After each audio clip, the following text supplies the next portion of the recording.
Seni saklamak bu ne? Seni saklamak bu ne? Hocam artık kudayı yani ne gideyim bana. Karadağım buraya çağırsan ben onu böyle ya.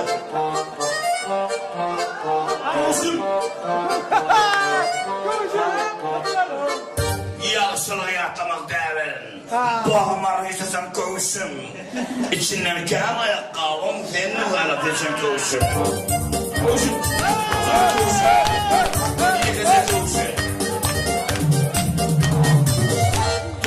Tekeldim kayım. Boğulamazsam yıktım tayım.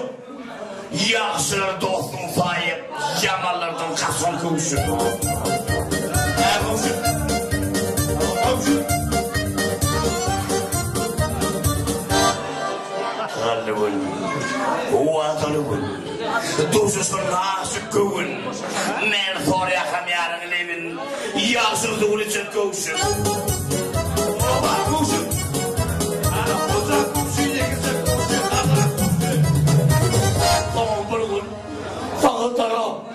Nazardan halim harap. Senin gülerine hoş vurup. Kemirip de tutacak kavuşum. Kavuşum.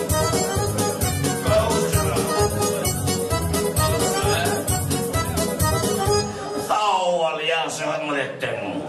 Genel alıp gittim. Fikirlerini boğda attım. Kadar doğru besin kavuşum.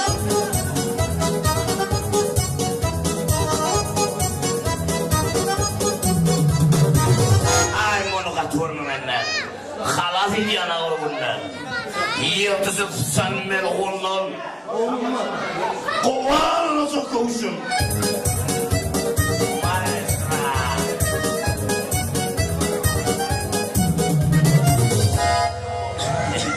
Yerinden kararı ola. Tutsan hana ağlı ola. Tütsüvülün kuyruğu alıp cennet taya uçun kavuşum.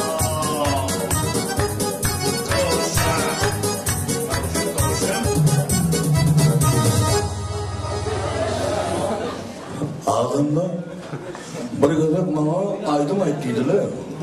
Abi işte ben oyun oynayanla. Adamla konuşumu aydım oturan adamla yine de ayttı ya.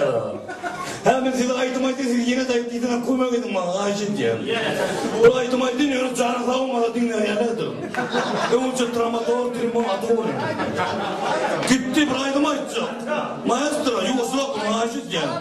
Kanına olaydı bile nedir benim? Kaptım ne kaydediyor oraya.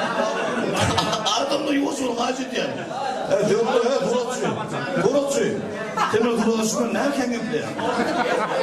Ben aydım aytacak olduğunu ya. Ama kim içiyormuşu? Canı savunmada dinler ya. Evet ben aydım aytacak. Ayşet koymadım bana yine dediydi ne oluyor mu? Ayunos biline tandır çürüp Cemil'in bile gitti. Ay Cemil'in bile gitti. Yine mi? Ayunos biline tandır çürük. Ay Cemil'in bile gitti. Ay Cemil'in bile gitti. Yine mi? Her gün ay değil. Benim ağzıma daha onu bir de o. Adamı kavurun dimde var hem de öğrüne çakayttı kıyımda değil mi? Öyle mi olur? Değil mi? Ay o nasıl biline tandır çörek geçen bile gitti. Ayının bile gitti. Kavurun adımla beni yatırdın mı? Lan mı? Oldu da oldu. Öğrüne çakayttı. Çekil ben o öğrüne çakayttı. Ne olur? Hani buraya? Hani aslında yoktu bunu. O ne olma? Onunla şu yerde Nurcan'ın şahitleri var. Gel doğrusun. Sana o ne? Adı ne lan? Ay razı buna ne? Nurcan'ın şahitleri tepside var. Kapıda acayip aydımaydı ya. Şu Ramazan'ın dolgunma. Oy Ramazan kulpesinden nazar. Şu ocakta denge kulpü şakyanın maestra. Buyurun. Ben doğrusun. Sen fikirler nasıl? Anlayacağım. Bilmeyeceğim ya. Şunu koydum. Allah'a Yenedi.